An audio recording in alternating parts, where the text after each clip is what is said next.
Willow Talk, we're back again. Adam Peacock and Brad Haddin. Alyssa Healy is off training. Yep, she's a cricketer at the moment. Yep, Sydney Sixers, mid-WBBL campaign. But, geez, it's really settled in, the idea of what happened in Perth, and it gets better with every passing day, doesn't it? Oh, it gets so much better, especially to get 3 days off. But it's not about the 3 days off. It's about the post-mortem from the English. They're after blood. They are. Some of their legends. Oh. Whereas the team's gone to ground or gone to a golf course, being the ground. They've gone there. They're not going to play the pink ball. We'll catch up with someone soon, ask them about that. But I feel it's been the reaction that's pretty much in line with what happened. No shocks from me about England looking at it and going, stop doing that. You don't have to go about it that way. Well, it was a different reaction after day one. It just shows how reactive everyone can be. What we did see was an extraordinary day two from, a couple of hours from Travis Head, and a big half an hour from Scotty Boland to turn the whole Test match around. But I've loved the post-mortem. And there's been some good things that have happened in the postscript as well. From the Perth tests, there was a stack of food. I don't know if you saw this. Yep. There was an absolute, crates of the stuff, pallets of the stuff, food, drink. It's all been donated. Day 3, 4 and 5, which they catered for, especially 3 and 4 at Optus Stadium there in Perth. They catered for it. They gave it all to local charity schools and women's refuges and individuals in need around WA. So lovely touch. Those individuals in needs weren't the Barmy Army, were they? Well, they're in need of a few other things. Yeah. Barocca. Yeah. Those things. And a lovely touch as well from Iceland Cricket, who have posted on social media. And they said, given we've won the same number of tests in Australia as England have since 2011, here's some tips for the English cricket team from Iceland Cricket. 1, play warm-up matches against states. 2, look for days to become bad sessions regardless of run rates. 3, don't rest between tests. And 4, play golf after runs. Fair enough from Iceland Cricket. They feel like they're experts in the field of not winning in Australia, so they've passed that on to our English friends. Yeah. Special guest, Peter Siddle's coming up. Old Sids. Oh. So 15 years on from the hat-trick, we're going to catch up with Sids. He's playing in the game against England Lions. Yeah, it's today. Oh, dear. What's wrong? No. Thought you were good mates. He's one of my best mates. Oh, is that the problem, is it? He's got too many stories about just you. Talk cricket. No, not happening. Oh, dear. This is not going to end well. One of the best. One of the greatest Ashes performers, one of the best teammates you can ever had. Greatest Ashes performer on and off. Off the field, he's in top 3. Top 3? Easy. He's on your podium. Yeah, and he's definitely 1 and 3. I'm not sure who the second one is, but... Well, Ryan Harris is one, isn't he? I'm looking at the run sheet, and let's make sure this is focused on Prime Minister's game, how well he's playing still at this age. Let's keep it clean. So you've basically told me not to call you something. What do you reckon I'm going to do? I'm going to call you something. You've told me not to go down the path of off-field stuff. It's exactly where we're going with Pete Siddle. This is going to be a long session. And to bring a bit of decorum about the podcast as well, we've got Dan Cherny from Code Sports. Great cricket writer, Dan. Great guy as well. He's going to just run through some of the top news lines as well in between Perth and in the lead up to Brisbane. Well, he's got a lot to write about because he's got 3 extra days off. It'd be interesting to see what the reaction is from the journos. We've seen past players from the English come out with some real strong views. Boycott. He said he can't watch them anymore. They're stupid, which is pretty strong, especially one test into a summer. But, yeah, it'd be interesting to see where the journos sit. Yeah, definitely. And we're going to finish with Sundries. South Africa, who are all over India at the moment in that test match over there. It's kind of shocked me a bit, shocked you, because you thought India were going to come back in this test match. As we sit here right now, it's not done with, but it looks like it's done with the way it's going. Yeah, the South Africa have been outstanding. Marco Jansen. I think what Marco's starting to realise is how good a cricketer he is. We've had him at Kings this year, and mate, he can bat, bowl, field. He's letting the ball go from an unbelievable height. He's left-handed. He swings it. I think Marco is just starting to understand on how good he can be. At some stage, I said this years ago, at some stage he'll be number 1 ranked fast bowler in the world, but he's just starting to understand his all-round package on the field, what he can bring to a cricket team. And that's a problem if you're an opposition team, as India have found out in this particular game. And later on as well, we put it out to the Secret Cricket Club. What team-building activities should England be looking at this week in the lead-up to Brisbane? So we've got some wonderful opinions coming our way from our loyal listeners. You're loving this, mate. Absolutely. Well, aren't we all? Why wouldn't you? Why wouldn't you? I agree. Yeah, you've got to get in while you can, because there's every chance that England could do the same to us in the next couple of games. Oh, okay, fair enough. Now, remember to follow us on Apple, Spotify, Listener and YouTube, plus all our social media accounts to keep up to date with all our best bits. One of the best ways you can support the podcast is hitting follow, subscribe on Apple, Spotify, YouTube. We appreciate all the support. And James, the leg spinner, left us an Apple review saying, "Hi team, love the show. I always have it on while pregnancy scanning sheep in North Victoria." See, we've got people from all walks of life listening here on Willow Talk, and hope things are going well there, James. Hope the livestock are healthy. Great to hear stories behind the legends of my youth in Temora, New South Wales. Looking forward to hearing Peacock's tour stories. I don't have too many tour stories from Perth because we weren't there long enough. But I will point out you were very disappointed with me on match day -1 when I just got off the plane and I needed to stretch my back and do a bit of exercise, but you've plonked down. Stretch my back and do a bit of exercise. Because I've sat on the plane 2 Voltarens and a beer and you won't feel your back, and then we start touring. This is the problem. Anyone who's ever been on a tour, ride in, do what you have to do, but the first day you get on tour for an Ashes, you're meant to be overexcited. You say everything on the plane. You know what? I'm going to get an early night. I'm going to go stretch my back. I'm going to have a glass of water. I'm going to be right for day 1. Bullshit. You're going to get that excited when you see everyone and go to the bar. The look of disdain on your face when you plonked those 4 vodkas down in front of us, 1 for each at the table, and I was the 4th. Jace, the technician who works for Triple M, was pretty happy because it meant he got a double. But I let that one go. But I then paid it forward and then came out. Okay. You're still disgusted, aren't you? Yeah. I'm going to leave it to our listeners. Yeah. I offered Adam to come and have a drink with Lord Ian Botham and Mark Taylor, but he had to stretch his back. Is that someone... Mark Taylor wasn't there. He was doing a cashy. No, he was doing a cashy. He came. He said, "Where's the bar?" We're sitting in the corner. So what I want to throw out to the listeners is, Adam someone you want to go on tour with? I went and did that and then came back after dinner. Let's just leave it. And I'll summarise it. Got off the plane, went for a walk, stretched his back, jumped into the pool, went for a massage. Did not. Asked to see a physio. Where the Lord, Ian Botham, Mark Taylor and myself, he said, I can't come, I've got to stretch. There is so much mayo on this story. You've emptied a bottle of mayo on that. Can you tell me, do you want to take Adam on tour? Right, time for the Get Square. Here's Peter Siddle. Yeah, here he is, Sids, the smiling face of Peter Siddle, joining us on Willow Talk. It's a special week. I mean, the Instagram algorithm turns to one thing and one thing only on a particular day in November, and that's a man's birthday, and taking a hat-trick on his birthday. And it happened again this week, Sids, but it's not the only reason we're getting you on, but I'm sure your phone was inundated again of that special day at the Gabba. Yeah, there's been plenty of videos sent through of the highlights. It's same thing every year. It happens a lot throughout the year as well, but around the birthday, it's obviously a big occasion, and probably the greatest ever birthday present I got. So sorry to all the people that have bought me presents over the years. Because again, I was reminded of the commentary. Tubby, who's the hat-trick king, isn't he? He gets called in the Triple M box to do hat-trick balls and everything, but Mark Nicholas, every time I hear it, I laugh and say, it gets worse. Every year it happens. His summation in the moment, and it's a hard thing to do commentary sometimes, but him going, not yet it hasn't, not yet it hasn't.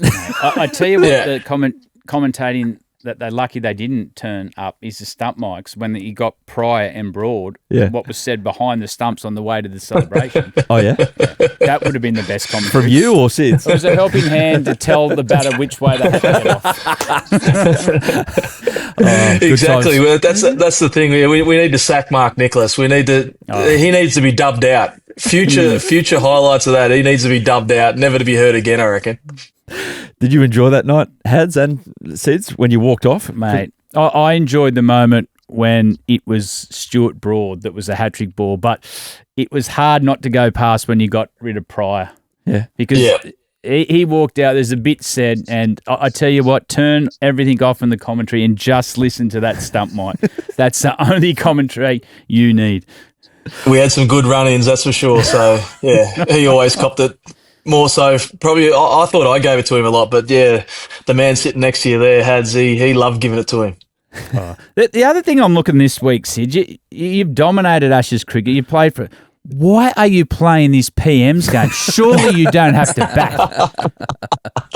I'm definitely not batting. I think Okay. what I've been told anyway, unless they've lied to me, but what I've been told is we're playing 13. So, well, if I have to bat, then there's an issue because I'm only going up with a pair of spikes and a pair of socks. So, I'll roll out a couple of spells, get ready for Big Bash. But no, looking forward to it. Obviously, it's a hectic time of the year. I was a bit shocked when Dodders gave me the phone call and said, am I interested? But yeah, obviously, a lot of Shield cricket going on. Obviously, the Ashes, fast bowlers injured around the country, not just internationally, but in states. So, as you can see in there, it's a pretty inexperienced bowling lineup, but the batters in that group it's an exciting week for them because, they can obviously put their name up and potentially have an opportunity by the end of the summer. Very reluctant to tell people how to live. However, plenty of people are with the England batting lineup right now saying that they should be in Canberra facing Siddle. Are you a bit shocked that you won't be bowling to any of those guys who played in the Test match?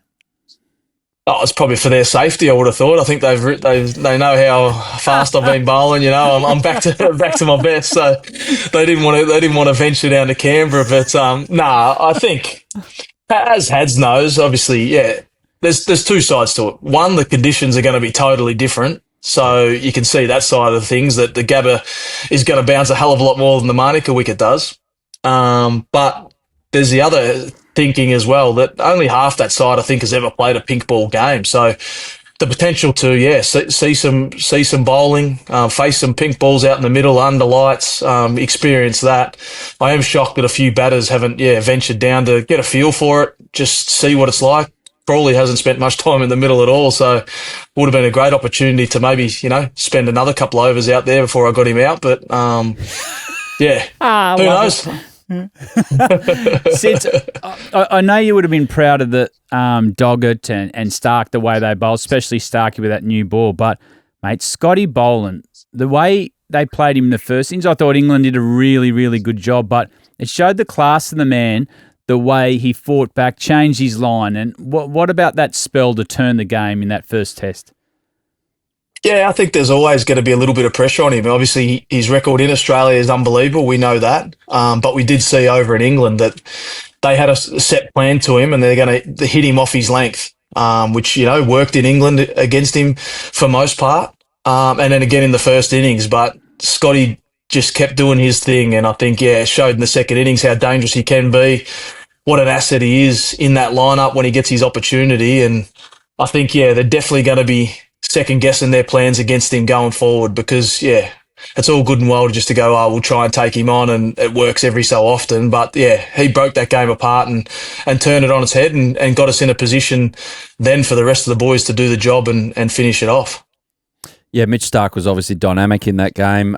Scott Boland played a role. Brendan Doggett even chimed in with some important wickets as well. You know the depth of Australian fast bowling really well. Obviously, we've got the two legends who are out at the moment who hopefully come back in at some point. But if they can't, who grabs your eye at the moment in Shield cricket around the scene that you think is very close to being able to make that next step?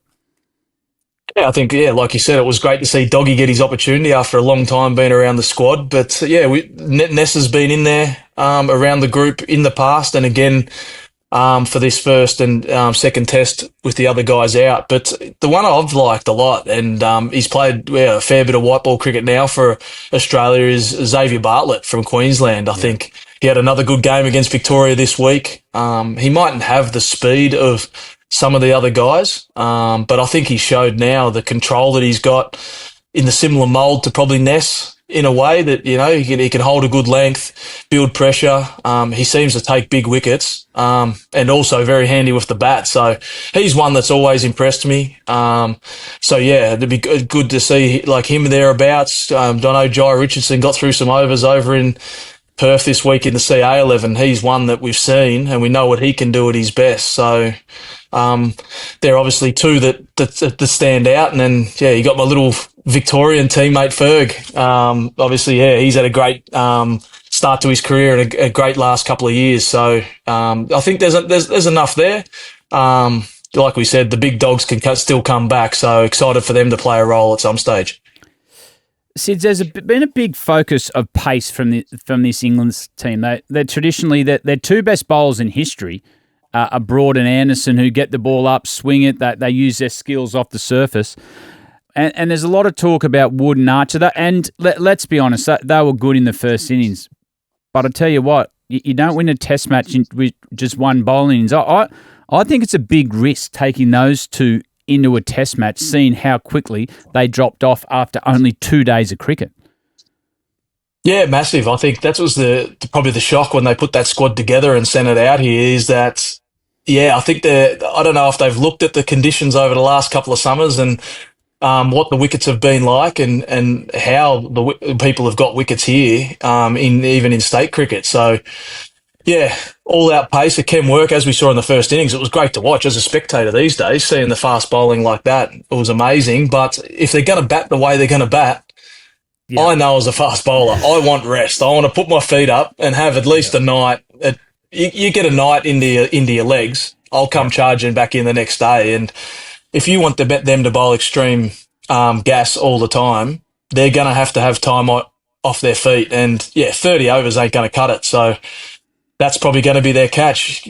Keep playing the way they are. They're not going to be able to use their strike weapons and the dangers that we saw in that first innings, the pressure that they put us under. So, how many tests they can play, can they back up? Obviously, it's been a quick turnaround, so I assume they're going to be right for Brisbane.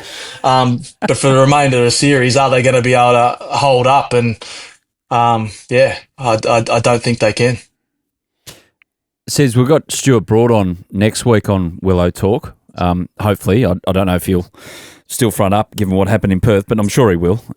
He seems like a really down-to-earth, nice guy, but you two in particular had some unreal battles with him, namely he played a part in your hat-trick and all that. Are we seeing the real Stuart Broad, or is he putting on an act and you saw the real Stuart Broad when he was actually playing? You were playing. I think we're getting a bit of both. I think, he's no different to Hads and I, and a lot of cricketers. That as soon as we cross that white line, we're just animals that just want to win. You want to be competitive, and you want to beat the other guy at the other end. And Broady was just as bad as us. So I think we've seen the part. He's obviously very honest in the way he speaks, and he'll be a bit more honest after that first test. But who knows? We could see if things start going their way, he might fall back to his old tricks, and I think the Australians will definitely turn on him and get against him. That's for sure. Sid, you've played a lot of cricket in the UK, and the time you've over there's been a bit of a change with Bazball. What is it over there? How do they see it in county cricket? Is it a hindrance, or everyone has a real clear role now on how they need to play to get into this England team? I think a lot of them have changed. I guess you still have the guys that dig in and hold up an end and and do their business, but you have seen a switch throughout the whole country that or to get an opportunity, or at least, put my name up in lights, I've got to play in a similar fashion. And I think the perfect exponent of that's probably Jordan Cox, who's not in the squad, but has been around the Lions set up and been around the squad a bit, seeing him play at Essex. And the way he's changed his game. He's super aggressive, takes the game on. He's definitely one that's probably been a little bit of the face of that. Even Tom Collar-Cadmore, who has played a lot of white ball cricket over there, but for Somerset has scored some big scores in red ball cricket, being aggressive, batting high up in the order. So a lot of players have taken it on. Their grounds suit it a lot more than ours, so that's the difference. They're a lot smaller. The squares are long across the ground, so the ball flies to the boundary. So it is very suited to be able to play that way all the time, and mishits can travel over the fence. But as we saw in the first test, sometimes those mishits, there's not enough on them, and they go straight up and they're catchable. So, I think there'll be a bit of a change. The Gabba's another big ground for them to take on. So we'll see if they adjust. But definitely you've seen from some of those Lions games that even the A team are taking the game on and scoring fast as well. So it is a mindset that they've all taken on board. Let's talk about the psychology of the bunny, shall we? So not the Easter bunny, like bowler to batter bunny. Ben Stokes, Mitchell Starc. It's now happened 11 times. It's no accident. Peter Siddle, Kevin Pietersen. How good. So from a bowling perspective, it's because Mitchell, as soon as Ben Stokes came into bat, Mitch was at the top of his mark again, twice in Perth. No accident. Take us through your battles with Kevin Pietersen, which invariably you came up on top of Sids, even know how good KP was when he got going. What is it? Like, is it like, obviously there's some kind of shape to where you're releasing and all those things, but at what point does it become psychological and I'm always a chance against this guy? Yeah, I think for me it was just an ego thing more. That I could play on his ego, and he just wanted to take me on, and I think that's what worked in my favour. Obviously, I'd be egging him on as Mitch and Rhino and those boys would be bowling to him, and he'd be like, "Oh, I can't wait to take you down and all this. I'll hit you for 6." So I'd talk it up that much. Mate, I can't wait to bowl you a bouncer. And he's like, I'll face your bouncer. You're not as quick as them and all this kind of stuff. And, no worries, mate. But the same thing. Once it gets to that point, it's just in their head that, their game plan changes. They've got to adjust. They know in the back of their mind that you always get them out. And they start to play a little bit differently. And it was the same, Pup would just bring me on. We'd set a couple of catches at mid-wicket where he'd flick the ball, couple out in the bouncer, and I'd pretty much just go from bowling straight at the stumps, trying to get him out LB or caught of those catches, or bounce him out. And more often than not, they were the two ways that I got him out. And Starkey's no different. Stokesy, another sort of similar player, big ego like KP, likes to take the game on, but knows that this guy's got me covered. And Starkey's got most blokes covered, but it definitely plays on the batter's mind. And when KP came out, was there any noise from a certain person behind the stumps with gloves on, giving advice to KP saying, this guy, the great Sids, you're gone here, KP? No, Paney didn't play that era. Hads was chirping to everyone. It didn't matter who came out. So it didn't matter if it was the opening batter or the number 11 walking out there. Hads was into him, so that was no different. But the boys definitely helped. I think when you have Hads and Pup behind the stumps, but both guys that love having a bit of chirp, and then you got Journo and Rhino standing at mid-on, mid-off next to me, having a bit of a chirp as well. It was quite easy for me just to run in and do my thing. I didn't have to say too much because they'd already riled up KP and he was ready to go. So, hell of a lot of fun. And you've told me that you were just talking to the slips. You weren't talking to anyone else. I don't even know what you're talking about. I'm trying to keep up with the conversation. I'm going to change tack. Sids, you've bowled to some of the best in the world. You've had AB de Villiers, KP. You're walking out for England. Do you want Travis Head to be walking next to you about to bowl to? I do. Yeah, I love bowling to Heady. Yeah, I'm happy to bowl to him. I'm not going to say how I'd get him out because that's going to help them. But I love that innings the other day. How exciting was that? I think when players play like that, they're the scariest to bowl to, in the fact that you just lose your plans. They throw you off your game, throw you off your length. And I think as we saw all England in that innings, as soon as he got a couple away, they went away from banging their length, how they'd normally get him out, and they're trying to bounce him. They're bowling wide Yorkers. They're throwing everything at him, rather than trying to slow him down, which, it worked in his favour. So those dangerous players, scary to bowl to. We've seen it many a times at different teams do it in the past, but scary prospect to see him walking out at the top, open up an innings. Just on England's perspective, you guys have both been on tours where, okay, you cop the kick in the guts in a game and you've got to recalibrate before the next one. Is there anything that you like to do, Sids, to get your mind away from it? Obviously, England have hit the golf course already. They're obviously not going to play any competitive cricket. I dare say there's going to be a fair bit of centre wicket stuff up in Brisbane when they get there. But was there anything you like to do on tour just to clear your mind, get away from things? I don't know if you ever took your bike on tour and cycled 400, 500 Ks in a day or something like that? Nah, not as much back then. Hads and I usually would have had some adventures out in between games. Coffee. Yeah, coffees, maybe the slight hangover. So we were pretty too much caffeine. Yeah, coffee hangover, too much caffeine, exactly. But no, it was pretty chilled. Hads and I we used to walk around just drinking coffees everywhere. So that was our go-to. The boys loved a bit of golf, but too long on the course. I couldn't hit it straight, so had to steer clear of there. And hopefully that's the case with the English. They're too worried about that little white ball, and they're going to forget about the pink one that's coming down next week. Hads, how did you clear your head on tours when things didn't go your way? I think the same as Sid. You analyse what just happened, but you've actually got to find ways to get away, whether it be you'd get Sids, Rhino, Mitch together, you take a little road trip, get away just to find something to eat. But you've got to find a way on a big tour, especially an Ashes one, to actually get away from the game, because no matter where you turn, and Sids, we've seen it with Journo in 2008-9, he couldn't turn anywhere without someone commenting about what was going on and off the field. So you've got to find little ways to turn your mind off. Some guys do golf, others get away for a couple of days. But as you know, Sid, you got to get your mind off the game sometimes. You do, and that's the key thing. You don't want to be concentrated all day. It drives you crazy when you're at the ground, let alone when you're away from it. And it's going to be a long tour for them, though. Half this side's played all over in New Zealand in the white ball series as well and didn't have a lot of success. So we keep the foot on the throat and put them under the pump. That who knows? They'll be all over the shop. Now, Sids, on this rundown, we've got the printed notes which are typed, and then last minute something's been added here, written in. I don't know who wrote it, but it says, asterisk, ask about Hads Bar.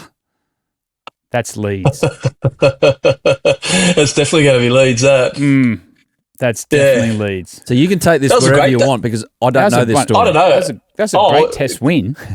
Yeah, that's what I was going to say. That was my first Ashes fifer, so it was a pretty good afternoon in the early hours. In the late hours, it probably it eventuated a little bit too much celebrating, and we had a late night out and got a few potato cakes at some little cafe on the walk home, and I tell you we might have got heckled in the street, and then and then we went home to bed. All I can remember is there was 2 levels of the walkabout. Yeah. And Sid came to me and said, "We've got to go upstairs." I said, "There's no one there." And he said, "No, the owner has asked us to get behind the bar, and everyone inside 30 seconds was up the top, and we were serving responsible alcohol." You've done your RSA, obviously. I think we stage dived.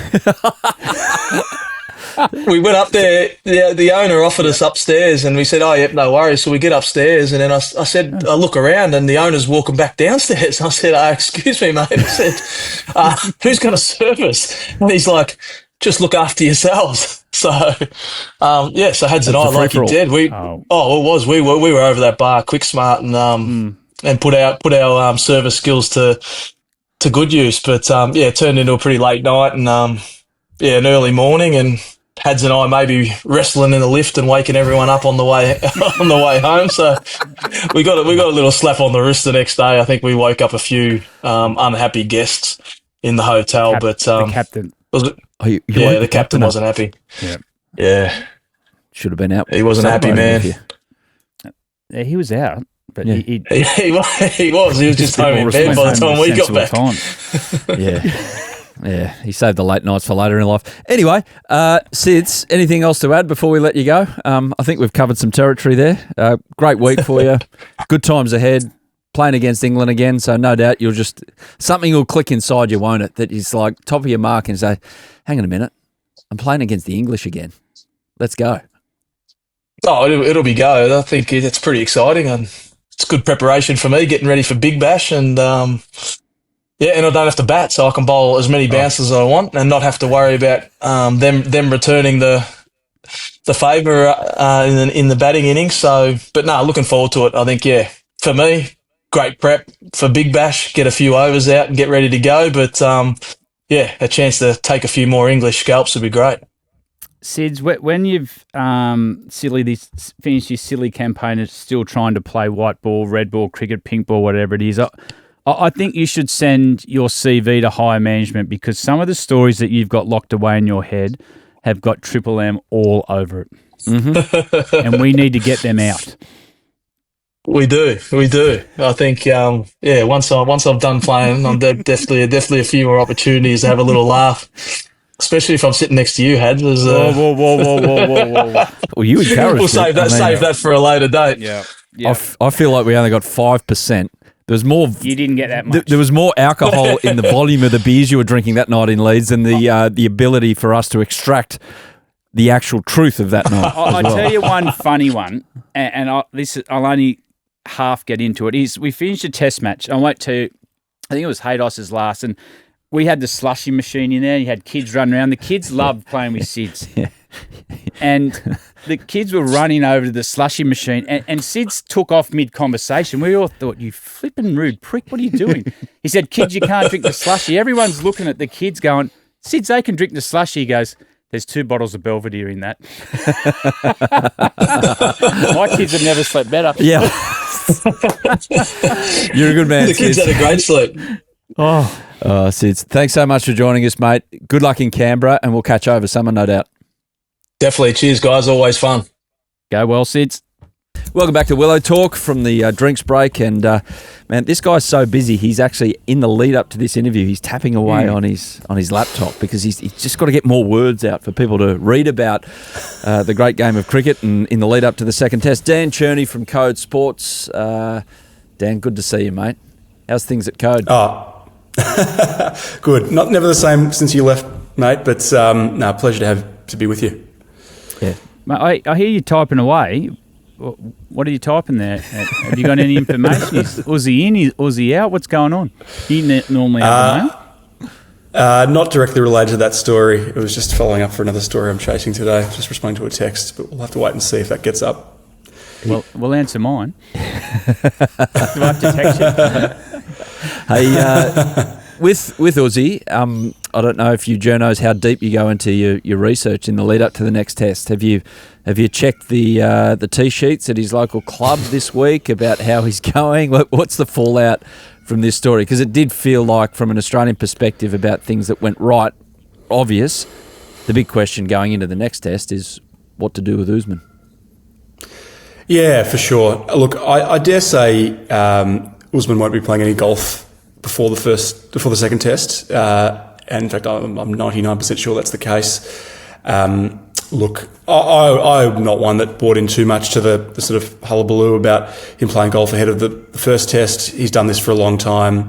And I think if you're going to criticise Usman Khawaja for playing golf the day before the test, you're going to have to criticise Mitchell Starc, who came out and took 7 wickets on the opening day of the match and took 10 for the game. So I think it is just one of these things that happens. I think there is, and I don't think it's right to sort of question Uz's commitment to the team or to the game. But I think there's a broader discussion around his form, and I think that is a legitimate query. I think he was on a pretty short leash heading into this series. I think he was probably going to be given 2 tests to prove himself. Clearly, he's only had 1 innings because of the way things fell in Perth. He didn't look particularly convincing. I mean, it was a very good ball he got from Bryden Cast, but it did continue a theme where he has looked pretty uncomfortable against high-quality pace. And, I think in usual circumstances you'd say, oh, look, you still give him another test. But, clearly he's got to actually get up with his back. I think he probably will, but you never know. But because of what happened with Travis Head, that's a very hard thing to move back from now. He's gone that well at the top of the order. They've been looking for someone to take the game by the scruff of the neck at the top for a while now. They've found someone like that. He seems willing. I think that's the other key point. So I'm not saying they're going to do it, but I think they're giving deep thought to it. And it's going to be very interesting next week or so. I tell you what was interesting. Paddy Cummins bowling with the pink ball. How good was that yesterday? Yeah, it's a pretty fair indication that he thinks he's a chance to get up for that second test. My understanding, my sense is that it's not a guarantee that he'll get up, and I think, but clearly that suggests he's pushing close to doing so, and that he feels he's a genuine chance. And to be fair, Andrew McDonald said as much on Monday when he spoke to media in the aftermath of the first test. So, yeah, I mean, it's very promising for Australia. You wouldn't be bowling with a pink ball unless you thought you were a serious chance of playing in the pink ball test, given there is only one this summer and it is next week. So I think they'll probably leave it late to make a call, as long as everything's smooth sailing between him training yesterday and on Tuesday and then in the lead up to the test.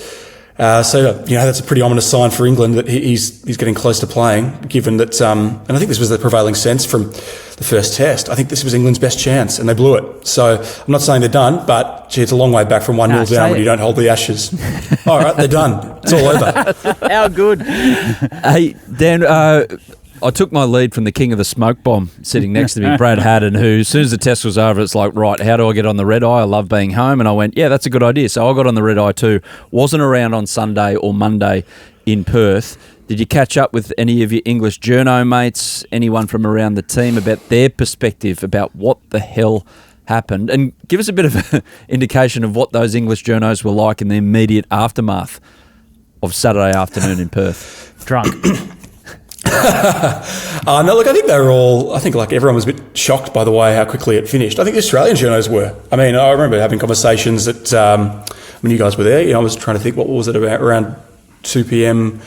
2 p.m. Perth time, or maybe a bit earlier, maybe 1 p.m, whatever it was, just after lunch, and you're thinking, we're in serious trouble here from an Australian perspective. Australia's in serious trouble. And clearly it changed very quickly. That spell from Scott Boland, I mean, it could have been even worse for England if Woods had taken that catch with Jamie Smith before he scored. I mean, and then that was at DRS, which was a bit contentious. But in any case, it all finished very quickly. And then we saw what Travis did, and with the support of Jake Weatherald, and I think Marnus deserves a fair bit of credit for his innings, which was really promising. Now, the English journos, they're fine. I mean, I think, it can be a bit overplayed in terms of I think for most journalists, maybe you want your team, Australia or England, depending where you're from, to win, but you're not too fussed about it realistically. They were scratching their heads a bit as to how it all went that way. I think the former players were probably a bit stronger than the journalists, from what I sensed. I read Jeffrey Boycott's comments, his column. He was very strong. Read Nasser Hussein's column in The Athletic last night. He was measured but strong. Michael Vaughan's been pretty outspoken. Michael Atherton as well. Some of the journalists have probably been a little bit more measured, but I think the big talking point was, that Canberra decision and the fact that they're only going to send 3 guys, none of whom were in the 11, to Canberra. And was that a bit stubborn? Why wouldn't you want to send Zach Crawley for one, to get a bit of time in the middle, particularly against the pink ball? But overall, English journos were fine. At the end of the day, as journalists, you're not really, personally, I'm not really concerned who wins or loses. I'm just concerned about the story and filing on time and getting out of there and getting back to see my family. Yeah, we'll bit that bit out where you said you're not really concerned about who wins, so we've got the producer who'll get that out. Do you think everyone was shocked with the way Travis had played in the fight back for Australia? We've seen it time and time again with Travis in big events. Or they were shocked with the lack of answers from the English when Travis started to go off? Yeah, I think it's hard to say. It's hard to suggest you'd be really shocked at Travis Head pulling off that sort of innings, because there's now a long list of innings in which he's done that. I mean, I was lucky enough to be at the World Cup final in 2023 and saw that. And, I think that's probably still got this one covered just because it was a World Cup final and, silencing 90,000 Indians and the like. And then Australia was in trouble in that game. It's easy to forget when Steve Smith went out pretty early, as well as David Warner and Mitch Marsh. I reckon this is now his second greatest innings behind that World Cup final. But, there's so many other contenders. The World Test Championship final, one against India in 2023. A couple of the other Ashes innings from Brisbane and from Hobart. His innings in against India in Adelaide last year in a low-scoring test, which swung the game significantly. So, he's got a long... And I probably omitted a few of them as well there too. Strikers versus from an English New Year's. Yes, there was that one. Yeah, that was the original. Exactly right. No, I think from an English perspective, you're right, and I think because the batting, it's because with batting it's moments, and clearly it's one bad decision and you're out. So that's going to stick probably more strongly in the memory, and it was such a dramatic collapse, so that the scrutiny is probably a bit more harsh on the batsman. And I get that's to a degree understandable, particularly when you lose 9 for 99 and you're all out so quickly, and you drive on the up in Perth despite strong urgings not to do so. But the bowling was not, it was not great. Now, I will give them a bit of slack in the sense that they only had 35 overs to recover. And I think this is where the England game plan really falls down. If you bring out an attack with 4 guys who can bowl 90 plus miles an hour, and you see how well it works in the first innings, and it's all guns blazing, but you don't give them adequate time to recover, well, what are you expecting to happen? They're not supermen. Now, I know they didn't bowl that many overs in the first innings, but it is going to take some toll, particularly for guys like Jofra and Mark Wood, who haven't bowled all that much in Test cricket in recent times. To back up day after day is tough, and they need those guys. It's not Jimmy Anderson. It's not a great respect to the guys like Chad Sayers or Fergus O'Neill or Jackson Bird. It's not guys who can nibble it in the 120s and do that consistently and will be as good on day one as they are on day 4. These are guys that need to be going all guns blazing, bowling rapidly to get the results. They probably fell over a bit too quickly for my liking. Maybe they weren't extracting quite as much out of the pitch. I think Head threw them off their lengths a bit, just because of what he was doing. He's that 360-degree player. But by the same token, it was interesting. England, they really, Stokes and McCullum were probably placed more blame on the bowlers, which, I'm not sure about that. I think the batters were the most culpable, but obviously it is a team effort, and the bowling wasn't quite up to standard in the second innings. Dan, just back to Australia. Obviously, you being a journalist, you're looking at the top level stuff, but you're seeing what else is happening in the whispers. And I know how you operate. You talk to a lot of people, you hear a lot of things, you get a lot of information given to you that you have to verify, obviously. Where are we looking at the pecking order? Say if Usman, I'm not ruling him out of the Test match, but obviously he's got to prove his fitness before anything. And say Travis goes, no, we'll keep him at 5. So Renshaw cracks a ton in Shield. Josh Inglis goes pretty well at the top of the order. We noticed that early in the week for CA 11. What's the pecking order there, if you were to seed them? It's a tough call. I think if there's no Usman and you go in with Weatherald, I reckon they would go Inglis if you really were going to keep Head down the bottom. Just because, look, he has made those runs for the CA 11 and he was in the squad initially. Now, I know he's not a specialist opener in red ball cricket over a long period of time, and I think his top order record from a handful of games for WA is pretty poor. But I think, look, my gut feeling is that realistically, if Usman's not opening, I think Travis will. I think that's just the most likely outcome. It's hard to go back. They've seen the template now. You don't have to log this in. The thing with Australia, it's not like they have a test. They don't have, this is the footy parlance. This is the grand final. This is the home Ashes series. You just got to nail this series. They don't play another test match till Bangladesh next August, September. So they don't need to lock anything in for the long term. They just need to try to get through this series in the best possible shape, give themselves the best chance of winning. And I think if whether it's form or fitness, they decide not to go, they don't go with Khawaja, then I think Head opens for now. Look, I think Renshaw and Inglis, there's a case to be made for both, but I think the most likely outcome if it's not Khawaja is Head opens with Weatherald and either Inglis or Webster comes into the middle order. And that may also hinge on what they do with Lyon. I think there is a world in which Inglis comes in and bats at 5 or 6. You could move Green up to 5 and Inglis back to 6 or vice versa. And potentially they leave Nathan Lyon out when you consider he's bowled so little in some of these pink ball matches, but even in red ball matches over the last 12 months. I think Australia's played, this was the stat I really couldn't quite believe that I read the other day, or found the other day. Australia's played 8 tests outside of Asia in the last 12 months. In 4 of them, Nathan Lyon has bowled 10 overs or less. So he is often surplus to needs. That's no slight on Lyon. He's an outstanding player. I think he's still got a role to play going forward, particularly when you look to 2027, Tours of India, Tour of England. But I think there's a real discussion to be had, particularly if there's some rain around in Brisbane, and so you might be getting long breaks where guys, to refresh the quicks. It's always a risk not going in with a spinner, but gee, it's hard to make a case to suggest that he's going to play a big part in this test coming up. Can England bounce back? Oh, they can. I think they can for sure, because the nature of this England side is that, in my view, is they're so volatile that their best is so good. They could win by innings. I mean, anything could happen. We've seen how well, when it works, it's extraordinary, and they can take games away from you. And even in both innings, I know they're brief, but even in both innings, there were moments in which you thought they were going to take the game away from Australia. When Harry Brook was in, when Duckett was going, even when Ollie Pope was going, Jamie Smith looks like a good player, and we haven't seen anything really as yet from Root or Stokes. So that's a bit ominous to a degree. And you never know. Wouldn't have a lot of faith in Crawley, but he tends to, if he plays all 5 tests, he'll probably get away once or twice. So there's enough there where, yes, they could do it, and we know with the bowling that they've unsettled Australia. That's impossible to argue because it happened on day one. So England could do it. I mean, before this series, this was even before the Hazelwood injury news, I predicted 4-1 to Australia because I thought, look, over a long period of time... But you don't care who wins. I don't care who wins at all, Hads. No. I'll just take that go out for the story. No, Hads, I think, as I said, 4-1 to Australia because I thought over a long period of time...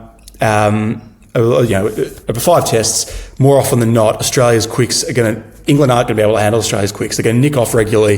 They're not going to be, in Australian conditions, the way pitches are these days, and with England's lack of discipline, I think Australia was going to be too good for them. So far, that's been the case. But I think my prediction was that at some stage in this series, it will come off for England, and when it does, it'll be extraordinary, and it'll be too hard for Australia to peg back. And that's still my view. I think it'll be 4-1. I'm not saying it's for sure, but that's my prediction. And yeah, I think England could win Brisbane. They could win in Adelaide, but I think over the long period of time, Australia's going to have the better of them. Do you think what we've seen in that first test match with Archer and Wood, England can afford to go into a test match with them both again? I just had a look at the way they bowled in the first innings. They only bowled 30-something overs. And the way they came back in the second, I've got doubts now. Like you're saying, you got to give them a break. They were totally different bowlers in that second innings. Can they risk going in with both of them again, especially if this test match goes a long period of time? I think it's worth the risk because I think the upside is great enough. And I think if I'm England, I'm looking at what's my path to victory here. And I think my most likely path to victory, because of their general game plan, and it's going to be tough for that. I mean, they're not going to go 180 degrees.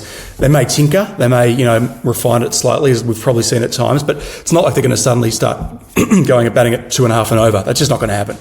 That's not the way they're not going to be batting for 180 overs in Brisbane in an innings or anything like that. So realistically, their best chance of winning is this firebrand approach, and I think Wood and Archer. Wood was a touch disappointing, probably particularly in the second innings, going wicketless, and Archer was outstanding in the first innings, particularly to start with, and then clearly faded away. But I think that's why you go in, you counter that with Atkinson and Cass, who probably have a bit more stamina. You have Ben Stokes there as well. He didn't want to bowl himself, Ben Stokes. Ben Stokes, as good as he was in the first innings, he was really still reluctant to bowl. That's why I asked the question. I still don't think he wants to bowl big numbers. Mm. No, quite possibly not. And look, he's had a long injury history. I mean, he looked pretty durable through that. I mean, again, not through that India series. I know he missed the last test, but he's an all or nothing guy, isn't he, Ben Stokes? In my experience, he either doesn't bowl at all, or he bowls 12 over spells. Like, he's just ridiculous in that respect. So you're probably right. They probably want to be blasting them out. The alternative, I suppose, is they could go for a spinner, Shoaib Bashir, but I just don't think they're going to do that, particularly not in Brisbane.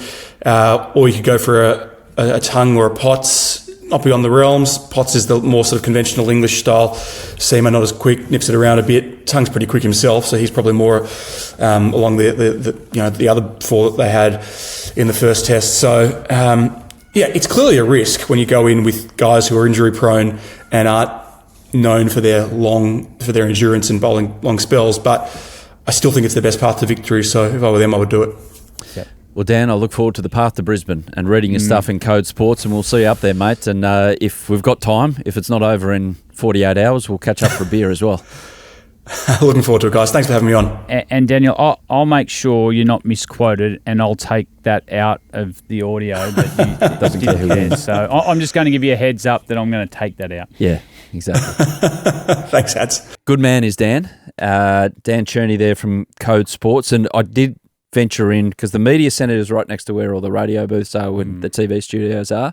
But everyone, like from radio, Triple M is it is a tour, the Triple M tour. So everyone's having a great time, and JB's about to jump out of the window when Australia take a wicket, and you're there analysing it, and Tubby's running in from the back, and poor old Beefy's copping a cuddle from all his mates when everything went to pot. But the journos are working hard. They're in the zone when things are happening quickly. What about in the last two Ashes, JB's got the opportunity to call the first over wicket, first ball. He was actually lucky he didn't go out the window. He had the hole in the back of his pants, but, mate, how good was that call? So he's on a hat-trick for 2029, Oh, he'll get it this test, no doubt, with the pink ball. I know, but as in first test of an Ashes on Australian soil in 2029, we've got to look forward to. He'll get that. That's laid down was there, but he'll get this next test match, another one. So India copping it from South Africa at the time of recording. South Africa have set them the paltry target of 548 to win, and at the moment they're 2 for 27. Marco Jansen, you mentioned, he backed up the 93 with a 6 for. Just on India's point of view, they've played a lot of cricket in the last 12 months. You don't lose at home. Not acceptable? No. They lost their last series to New Zealand at home, and now looks like they're about to lose to South Africa. It doesn't happen. There will be ramifications if they lose this series, and it looks like that's what's going to happen. Is Gautam Gambhir under serious pressure? Well, there's definitely questions going to be there. It actually doesn't happen. India do not lose back-to-back home series. Yeah. No Shubman Gill for India at the moment. We'll see what his immediate future is. But, they're in a world of pain at the moment in that test match. Sheffield Shield. We haven't missed anything. Next. Bullshit. New South Wales got done by an innings by Tasmania at home. Thoughts? Looks like to me the staff have lost the change room.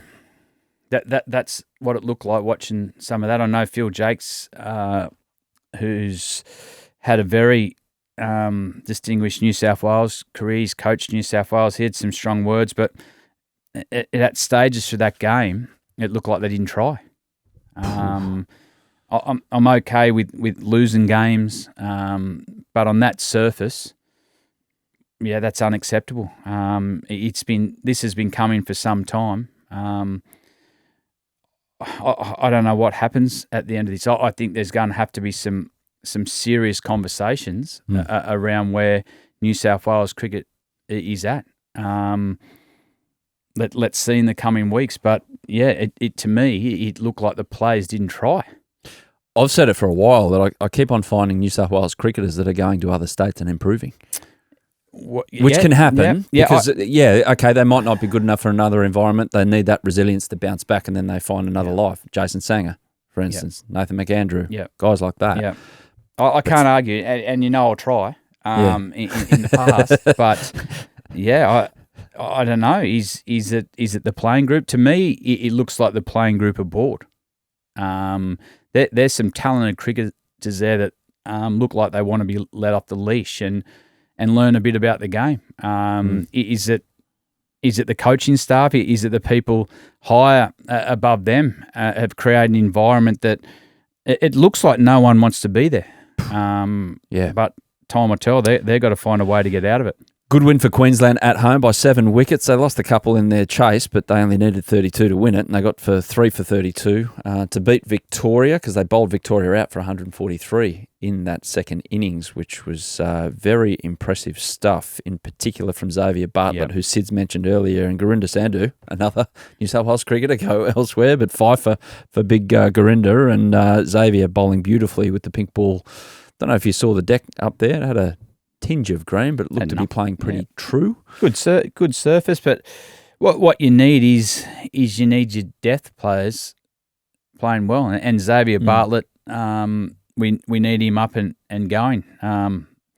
He's consistently improves. Every game he's played for Australia, he's gone and done some franchise cricket around the world and picks up some new tricks, but he's starting to put his name just in that bracket to say I'm ready if needed during this Ashes. And a draw, South Africa, West Australia. It was Western Australia. It was a rain-affected game. Good to see Cooper Connolly in the runs, 70 in the second dig for WA, so he's doing his thing at the moment over there. Men's T20 World Cup schedule has been announced. It starts February 7 next year. Australia will be based in Sri Lanka for their group matches against the might of Ireland, Zimbabwe, Sri Lanka and Oman. So you'd imagine that they progressed. They've got the Super 8s. Yep. I think they brought that back. So good spot, Sri Lanka. Yeah. They'll enjoy that. The Australians, they'll enjoy the surface there. They'll enjoy the hospitality of the Sri Lankans. It's a good tour, Sri Lanka. Tell you what, it is a good chance for the locals there in Sri Lanka, be it Gaul or Colombo, to get a bit of catching practice outside the grounds with Tim David there. So and Travis Head and Mitch Marsh and all those Mitch guys. Owen. Yep. Few options there for Australia. Genuine chance to win it. They asked Willow Talk to go and do a tour, but you've cost us with your performances on tour. One. Yep.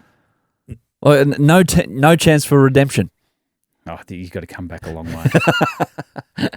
Now, we put it to the Secret Cricket Club. What team building activities should England be looking at this week ahead of the second test? So, hey, leave it up to the people, and the people will deliver, and that's what they've done right here. Stu posted a photo of the board game test match, the authentic all-action cricket game. They can get around and play. Learn to leave the ball with that little silver. You don't want them to learn to leave a ball. Brett, should all take on Wood's idea and drive across Australia together. Might give them enough time to figure out how to play in Australia. Oh, you know what? I don't mind that one. Yeah? I like road trip. Yeah, I like all fast bowlers. I'll organise a Lexus for them, a real small one, to get in the car and drive across. I'll pay for the fuel, because good luck trying to bowl at the Gabba if they jump in a car when they get out. Who, say if it was a bus and you were driving across Australia, who's the least... You? I'd fall straight asleep. You'd be happy with me that you played with. Well, I'm going to go the other way. Who would I like in the car? Okay, you're a positive person. Fair enough. Siddle, Harris, Johnson. Yep. Yeah. Fair enough. But the only problem is Ryan Harris would get bullied by the other two. Yeah. And half an hour in, his knees would start to ache and he'd have to stand up as well. It'd be a big car. Andrew, go to the pub, work for the Vixens. Sure. Oh, yeah. Dean, watch Pat Cummins highlights.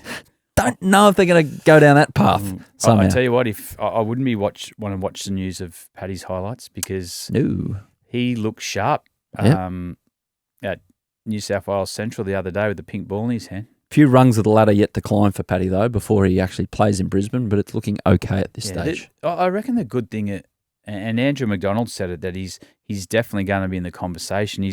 A lot of other quicks need a lot of load to get ready. Paddy's never been that bowler.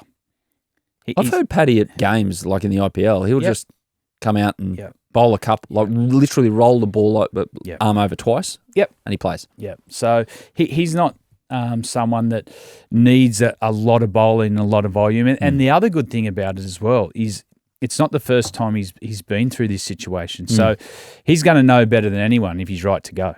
Bailey's got more advice for the English, more golf. Well, looks like they're going to do that. Teddy, watch some Jeffrey Boycott batting highlights and learn. They're into them. Jesus. Harry, go into grade cricket but start in the twos. This is relentless. And a lot of others saying play pink ball cricket, play golf, fly home because it's only down from here. Well, the one thing they will do, they'll get to Brisbane, they'll get conditions to suit, they'll have a high-intensity practice sessions. They'll have a centre wicket at ABE Oval, as probably. much as they need. Yeah. There's enough facilities up in Brisbane. They will get some high-intensity pink ball training. The ball will move around. And there's two ways to look at why they're not playing in Canberra. They have sent a couple of batters down there. So they have sent a few to get some match time, who need match time. And the others, as they've said at the start, trust our preparation. Do we agree with it or not? We'll have an opinion on it, but we'll judge them at the end of the test series. A lot to talk about in the lead up to the second test. Of course, we're going to be there in Brisbane with Willow Talk with the Daily Rats. But before then, another episode next week with a very special guest, and hopefully he's got some good stories about Brad Haddin. Peter Siddle. Already, again, we'll get Sids back on because we've got more to come with his Storytime library. Can't believe that night in Leeds. Wish I was there. If only you knew. Oh, according to you, I would have been in the gym, bloody skipping it. Oh, yeah, sore back, had to stretch. Thank you. Yeah, thanks for watching the Willow Talk podcast on YouTube. Don't forget to hit the subscribe button so you don't have to miss an episode wherever you are. And while you're at it, check out these videos up here. They're mostly good.